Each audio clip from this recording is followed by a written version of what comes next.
Gate 51, the arousing. The gate of shock. The ability to respond to disorder and shock through recognition and adaptation. This is the gate of individual initiative. 51 is the only gate out of the heart center that is not part of the ego circuit. It embodies the power to complete. Walk down the street with a 51, and there are always a step ahead. This ego drive leads to either courage or folly and always shocks. This is the gate of shock. The trigrams of this gate are thunder over thunder, thus the arousing quality of this energy. This is the channel of initiation, one of the three mystical channels, and the potential is the power to leap into the void. This is a channel where the heart has to be looked after, both physically and spiritually. This is the gate of wounding.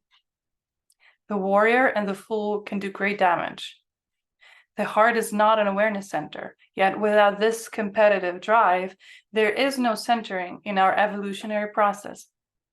Like the 14th gate, which empowers our direction, the arousing empowers a direction of love, the love of life itself, and its constant challenge to our survival. Line 1, reference. The advantage of previous crisis experiences. Exalted, the gift of re-examination that is the foundation of preparedness. The power of the ego conditioned by experience. Detriment, a tendency to emotional withdrawal after a shock. The weakness of the ego in times of challenge. Line 2, withdrawal. Exalted, the recognition of the mechanics of shock that indicates when withdrawal is the only logical action. The instinctive withdrawal when the power of the ego is threatened. Detriment, being too smart for one's own good and rejecting withdrawal in the vain belief that one can outsmart natural forces. The egoism to reject withdrawal and face possible defeat. Line 3, adaptation. Exalted, the life-sustaining awareness that thinks on its feet and thus creates opportunities. The power of spontaneity in times of challenge. Detriment, the destabilization that occurs when one's field of normal activity is radically and unpredictably disturbed, where the tendency is withdrawal rather than adaptation. The ego that may be destabilized in times of challenge. Line 4, limitation. Exalted, a pure inventiveness and sometimes genius to find some opportunity even in the midst of the most devastating shocks.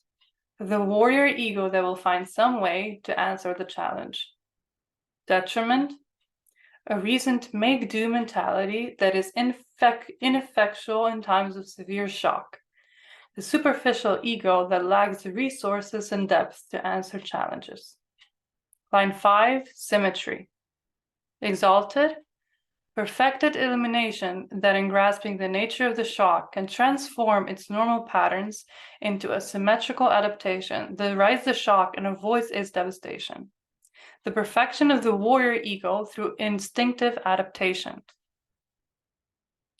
Detriment, a tendency in seeking the core to harmonize with one shock only to be overwhelmed by the next. The egoism to indulge in victory and lose vigilance. Line 6, separation. Exalted, in times of crisis, when all those around are confused and in disorder, the ability not to succumb to the panic, but to have the will and vitality to survive it alone. The power of the ego to meet challenges alone. Detriment, curiosity, the same gift, but one by its attitude that invites disapproval that in the extreme may even prevent successful separation.